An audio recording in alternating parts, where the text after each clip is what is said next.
The day my marriage ended. I never thought my marriage would end on a staircase. One moment I was standing in my own living room. The next moment I was lying on the floor, screaming in pain, unable to move my leg. My name is Elena Carter, and the man who broke my leg was my husband. Victor Reynolds was respected everywhere. Successful businessman, well-dressed, confident smile. People admired him. They never saw what I saw behind closed doors. Cold eyes, short temper, and a heart that slowly stopped caring. That evening, I came home early. I wasn't supposed to. The house was quiet, too quiet. Then I heard laughter, a woman's laughter. It came from the living room. When I turned the corner, I saw her. She was sitting on my couch, wearing a silk dress, holding a glass of wine, like she belonged there. She stood up when she saw me, tall, confident, smiling. "Hi," she said calmly. "You must be Elena." My hands started shaking. "Who are you?" I asked. She smiled wider. "My name is Sophie," she said, "Victor's girlfriend." My heart dropped. I looked at Victor. He didn't deny it. He didn't apologize. He just looked annoyed. "Asking questions now?" he said. "You weren't supposed to be home." That hurt more than any slap. I looked back at Sophie. "This is my house," I said. "Leave." She laughed softly. "Victor promised me this place soon," she replied. "You're just temporary." That word broke something inside me. Temporary. I walked closer to her. "You're nothing but a mistake," I said, "and mistakes don't stay in my home." The room went silent. Victor's face changed. Anger filled his eyes. "Elena, stop," he warned, but it was too late. Sophie stepped back, pretending to be scared. "She's attacking me," she said softly. That's when Victor grabbed my arm, hard. "Apologize," he said. "I won't," I replied. The next second, he pushed me. I lost my balance. The stairs were behind me. I remember falling. I remember pain. I remember hearing a loud crack. Then darkness. When I woke up, I was in a hospital bed. My leg was broken. The doctor said, "You're lucky to walk again." Lucky. I laughed quietly. Victor never came to see me. Sophie sent flowers, with a note, "Know your place." They thought I was weak. They thought I was alone. They had no idea who my father was. The man Victor never knew. The hospital room smelled like medicine and silence. I stared at the white ceiling, listening to the slow beep of the monitor beside me. Every sound reminded me that I was trapped in this bed, unable to move, unable to escape the truth. My husband didn't love me. He didn't even respect me, and I had never felt so alone. The nurse adjusted my blanket. "Your family will be here soon," she said kindly. I almost laughed. Family? Victor was my family now, or at least he was supposed to be, but he didn't come. Not that night, not the next day. Instead, my phone buzzed, a message from an unknown number. "Sophie, Victor says you should sign the divorce papers quietly. Don't make things difficult for yourself." My fingers trembled as I read it. Not an apology, not guilt, just a warning. I closed my eyes and took a deep breath. This was the moment I had avoided for years. I grew up far from this city, a quiet life, a private life. My father raised me alone after my mother died. He taught me to stay calm, to stay humble, to never use his name. Power should be silent, he always said. If people know who you are, they fear you for the wrong reasons.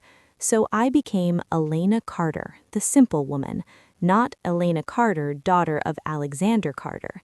Victor never asked about my family. He didn't care, and I never told him. That night, I picked up my phone and dialed a number I hadn't called in years. It rang once, then twice, then a familiar voice answered. Elena. Just my name, No questions, no surprise. My throat tightened. "Dad," I whispered. There was a pause. "Where are you?" he asked calmly. "In the hospital." Another pause. This one felt heavier. "Why?" My voice broke. "Victor pushed me," I said. "My leg is broken." Silence. Not the normal kind, the dangerous kind. "I'm coming," my father said. "Stay awake." The call ended. An hour later, the hospital room door opened. 2 men in dark suits walked in first, then him, Alexander Carter. Tall, calm, cold. His presence alone changed the air in the room. The nurse froze when she saw him. The doctor stood straighter. My father walked slowly to my bed and looked at my leg. His jaw tightened. "Who did this?" he asked again. "You already know," I said softly. He nodded once. "That man," he said quietly, "is finished." The next morning, Victor finally showed up.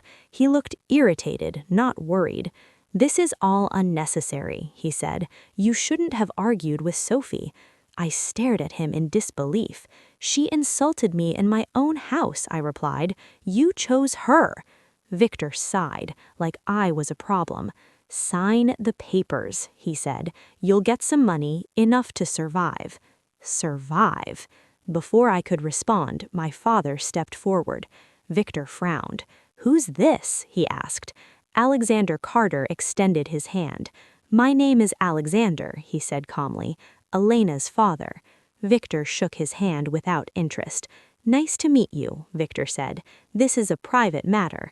Alexander smiled slightly. "No," he said, "it isn't." Victor laughed.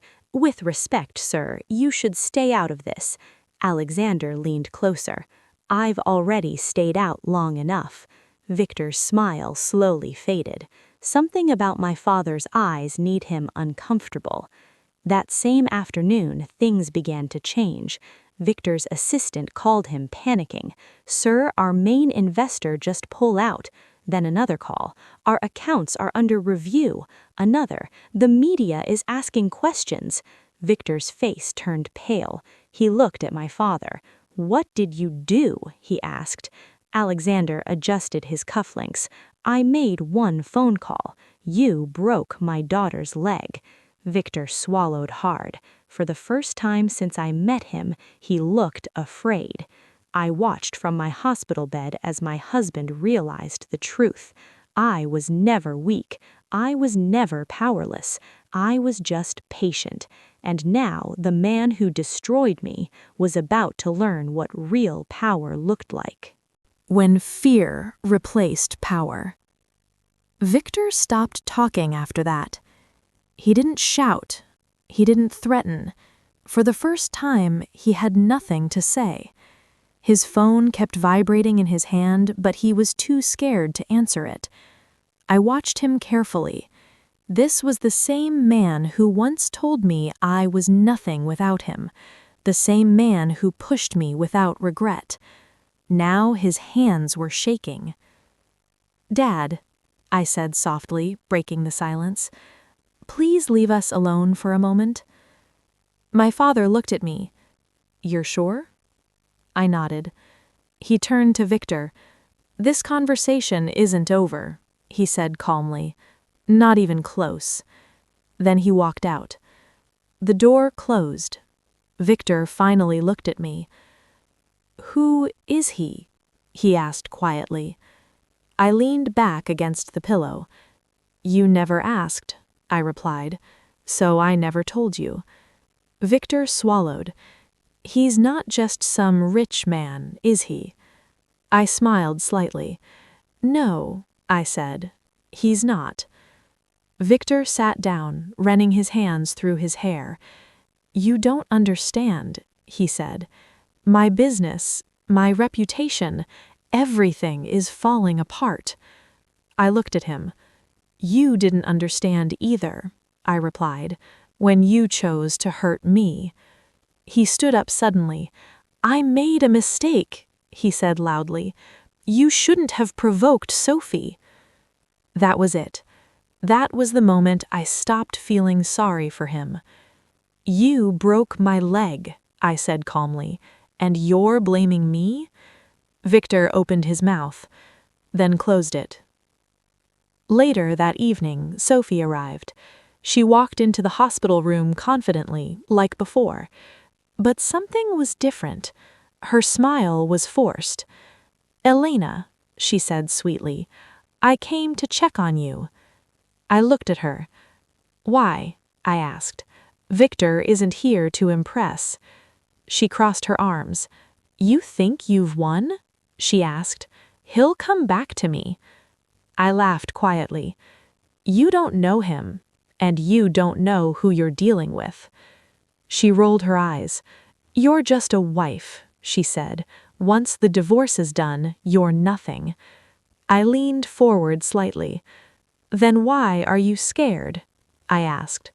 Her face stiffened. "I'm not," she snapped, but her voice betrayed her. The next day, Sophie disappeared. Her social media accounts were deleted. Her phone was off. Victor couldn't reach her. "She left," he told me later, his voice empty. "She took everything and left." I felt no joy, only calm. This wasn't about Sophie. This was about Victor. By the end of the week, Victor's company shares dropped overnight. His board removed him as CEO. Banks froze his assets. News articles questioned his ethics. People who once praised him stopped answering his calls. Power is fragile. It disappears the moment fear arrives. That night, my father visited me again. "Do you want me to stop?" he asked. I looked at my broken leg, at the pain, at the years of silence. "No," I said. "I want him to feel everything." My father nodded. "Then we continue," he said. As he left, I realized something important. This wasn't just revenge. This was justice, and it was only getting started. The fall of a proud man. Victor came back 3 days later. This time, he didn't walk in like a king. He looked tired, unshaven, broken. The man who once controlled rooms now struggled to control his breath. He stood near the door, unsure if he was even allowed to come closer. "Elena," he said quietly, "can we talk?" I didn't answer right away. I was learning something new. Silence has power. "I lost everything," he continued. "The board removed me. The banks won't talk to me. My friends disappeared."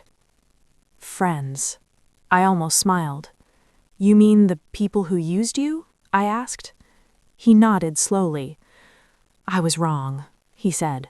"About you, about everything." I finally looked at him. "You were wrong when you pushed me," I replied.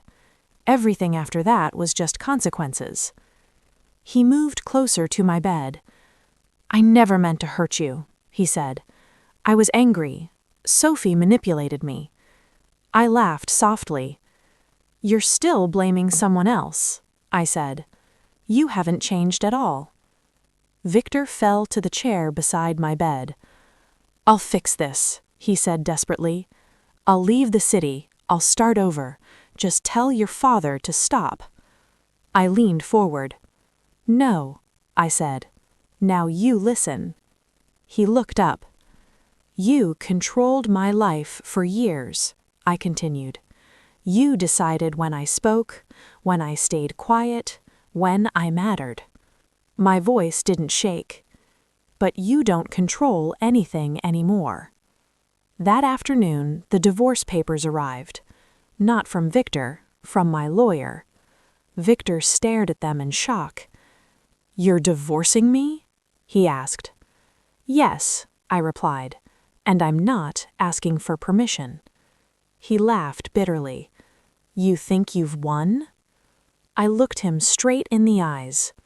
"I already have." The divorce became public. News headlines spread fast. "Business tycoon loses empire after domestic abuse allegations."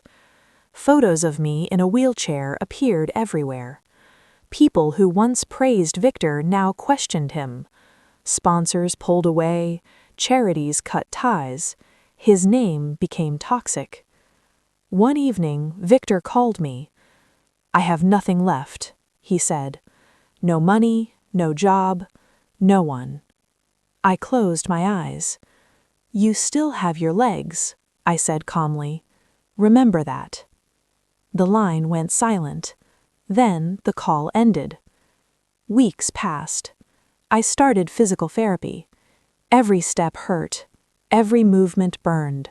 But I kept going. Pain reminded me I was alive and healing. My father watched quietly. "You're stronger than I thought," he said one day. I smiled. "No," I replied. "I always was. I just forgot." Victor tried to fight back. He filed lawsuits. He made threats. None of them worked. The system that once protected him now rejected him. Power doesn't like fallen kings. One night, I stood on the balcony of my new apartment, crutches beside me, city lights below. I wasn't the woman who fell down the stairs anymore. I was the woman who stood back up. His last move. I thought Victor was finished. I was wrong. A man who loses everything doesn't always disappear. Sometimes he becomes dangerous. It was late at night when I got the call. Unknown number. I almost ignored it. Almost. "Elena," Victor's voice said quietly, "you took everything from me." I stayed calm. "No," I replied. "You destroyed yourself." He laughed. But it wasn't a normal laugh. It was empty. "You think your father can protect you forever?" he asked. "You think power lasts?" I felt a chill. "Say what you want," I said. "I'm done talking to you." Before I could hang up, he spoke again. "Meet me," he said. "One last time, or I'll make sure the world hears a different story." I knew what that meant. Lies, manipulation, media. Victor was desperate, and desperate men take stupid risks. I told my father everything. He didn't stop me. He just said one thing: "I'll be close." We met at a quiet cafe near the river. Victor was already there. He looked thinner, older, broken. "You came," he said.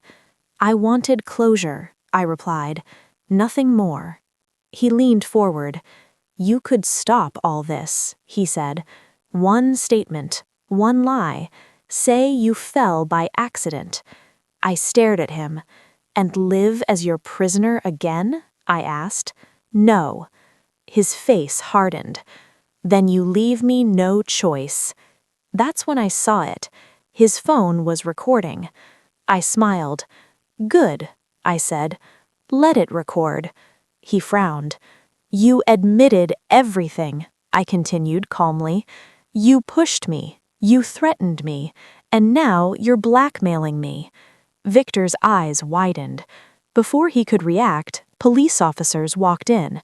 My father's people had already shared the location. Victor stood up, panicking.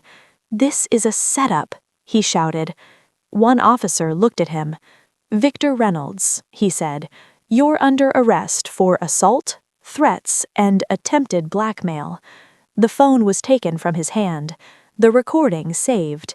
His own words sealed his fate. As they took him away, Victor looked back at me. "This isn't over," he said weakly. I looked at him for the last time. Yes, it is. That night, I slept peacefully, for the first time in years. The woman who walked away. Victor's arrest made the news the next morning. Every channel, every website. Former CEO arrested after abuse scandal deepens. This time, there was no escape. The recording went public. His own voice, his own words. No lawyer could save him. The court case was short, clear evidence, medical reports, witness statements. The judge didn't hesitate. Victor Reynolds was sentenced for assault and intimidation. When the gavel hit the table, I didn't feel happy. I felt free. I stood outside the courthouse, sunlight warming my face. Reporters shouted questions. "Elena, do you feel satisfied? Do you forgive him? Was this revenge?" I stopped. I turned back.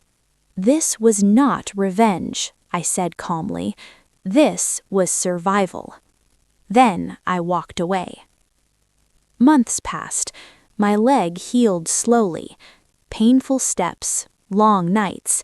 But I walked again, without fear, without permission. I moved to a new city, new apartment, new routine. I started working again, not because I needed money, because I wanted purpose. One evening, I sat across from my father. "You could have destroyed him faster," I said. He nodded. "Yes." "Why didn't you?" He looked at me gently. "Because this was your fight," he said, "and you won it your way." I smiled. Sometimes I think about the woman I used to be, quiet, afraid, waiting. She didn't know her own strength, but she survived, so I could become this woman. I no longer introduce myself as someone's wife.